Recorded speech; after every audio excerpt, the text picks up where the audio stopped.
Hey, people, tell us what in the sport made you laugh hardest this weekend. It is a segment we call What Made You Laugh This Weekend. Ha ha ha! Funniest thing from the sports weekend is brought to you by CBDMD. Tony from the Tony Award-winning Tony. That's right. Tony, what was the funniest thing from the sports weekend? Dan, shout out and salute to the biggest boss, Ricky Rose, who over the weekend has been doing a lot of stuff on his farm. He got a cow, his first cow, which was very exciting. He was very excited about that. And over the weekend, he tried to get people to cut some oak trees so he can make more room for his animals. And they quoted him $1,000 a tree for 10 trees. He said, you know what? Fuck it. I'm going to do it myself. He got a chainsaw and a cowboy hat and took them all down. That's right. Salute to Rose. His Instagram stories are fun and funny. What do you have for us, Whittingham? Funniest thing from the sports weekend? DeAndre Jordan passing it into Rose at the Lakers arena. That was so funny. They were booing LeBron James last night, Stugotz. Jeannie Buss fled the arena down 25. There's video of her leaving her seat disgusted as they're down 25 and people are booing LeBron. Why would they not boo LeBron James? I mean, he's talking about playing with his son. He's talking about going to Cleveland. He's talking about other teams' general managers. He's talking about everything but fixing the Lakers.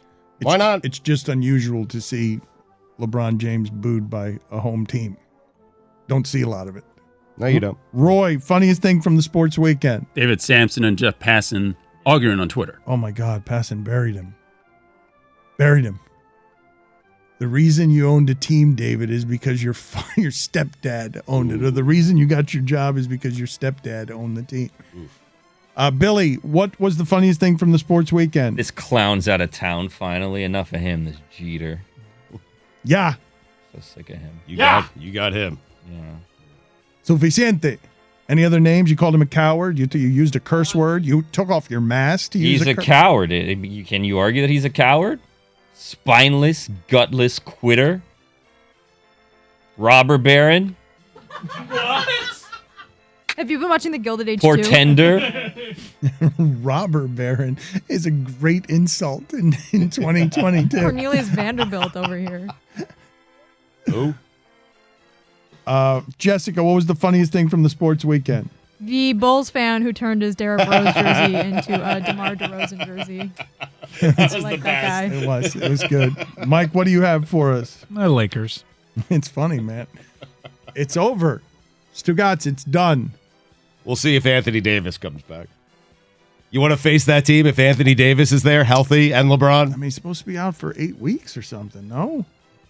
Careful, there's a Ballsack Sports report out there that says he fell off the training table. I don't want you to read this. Well, how hurt is he, though? He is. I read 4 to 5 weeks on Davis. Yes.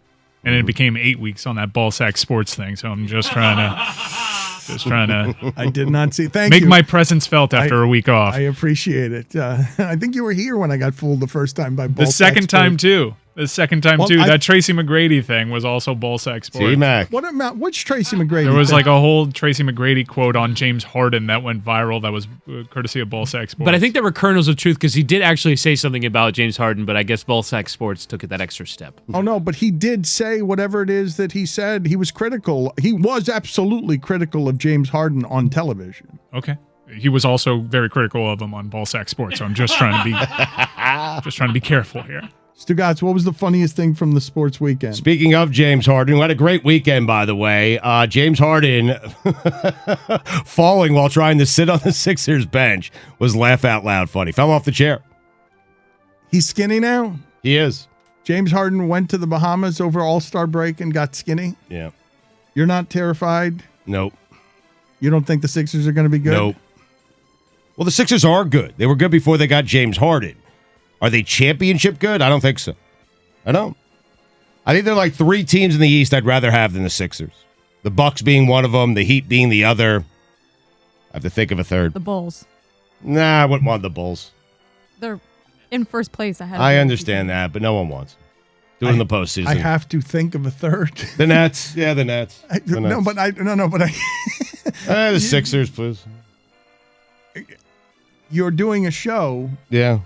I gave you a third. The Nets. I know, but maybe the Celtics, the C's. You don't have a lot of conviction in what your take is if you're making it up so lazily that you're telling us out loud while speaking it into existence. Totally fair points. I have to think of a third doing play-by-play on on the Cavs. There's 4. I have to support my argument that there are 3 teams in the East better than 2 MVP candidate or 2 MVP guys on one roster. And I rejected the top team in the East. And yes, like it's about as lazily as you can do that, where you're saying out loud, I have to think of a third. I'm going to go with Charles Oakley, of course, saying that Giannis is going to come off the bench during his era. That sounds like something that's made up, does it not? Like an old-timey old head who, compared to Giannis, was not a very good basketball player. I do understand what he's saying. He's talking about the times where, Giannis, they would foul him every single time. It's ridiculous to think that he wouldn't start. But everyone would foul out. It's not like they'd foul him and then he'd say, you know what? I'm going to take jumpers the rest of my career. No one like Giannis existed during Oakley's age. Oakley couldn't play today. He could not. He could not play today. He would not be allowed to step on a basketball court today the way that he played. Is there a Charles Oakley in today's NBA? A Steven Adams?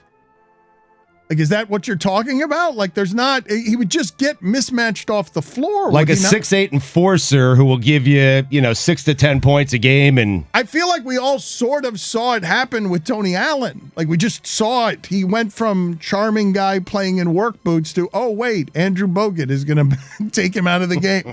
He's not going to be able to play anymore. That's a terrible thing to say about Charles Oakley, but isn't that what, if you're going to have Steph shooting from half court, if it's going to be Trae Young and it's going to be mismatches all over the court, do you think that Charles Oakley would be able to? Which is a truer statement? Giannis would be playing on the bench during Oakley's age, or Oakley wouldn't be able to play today, wouldn't be allowed on the court? Oakley not being able to play today, definitely. You don't trust that baseline, Jay? Of Charles Oakley's? The mid-range game? Yeah. I don't trust it. Like I am struggling to find a modern day comp. Who is it? For Charles Oakley, it's tough. Like, Dan's right. A lot of those guys, like the Reggie Evanses of the world, are gone. But it's sort of... It's a sad day. Not likening Charles Oakley to... He had a much better career than Reggie Evans. But Reggie Evans had a solid career. It's like Royce O'Neal a guy, maybe? I guess that's the closest, right? So I'm still saying that the idea that Oakley would hang on to his time, I guess I wouldn't say it to his face. Aldridge, no, but Aldridge is way better than Oakley was. I mean, historically. LaMarcus Aldridge, you kidding me? Or like maybe LaMarcus Aldridge now? Yeah. Right now. He's still out there. I mean, Oakley, to his credit, was also out there. No, wait a minute. LaMarcus Aldridge, he's out there with this quote as well. LaMarcus Aldridge is an excellent offensive basketball player. Yeah, we're saying LaMarcus Aldridge right now. That's a comp for heyday no, Oakley. But it's not the comp. LaMarcus Aldridge takes a step back and makes threes. Charles Oakley's not making any threes. Charles, why don't you go ahead and look up for me Charles Oakley's career numbers from three? He had a sweet J, though, Oakley. I mean, he did. You could trust his shot. He really did.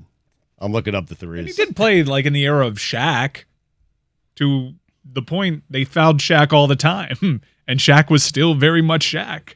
Giannis Antetokounmpo would make every player in the 80s foul out of the game. Oakley was 25% from three for his career. But how many did he? That's a lot better. That's what did a he lot shoot? better 4? than I thought it was. What is it? 1 for 4? What? He was 1 for 4. Yeah.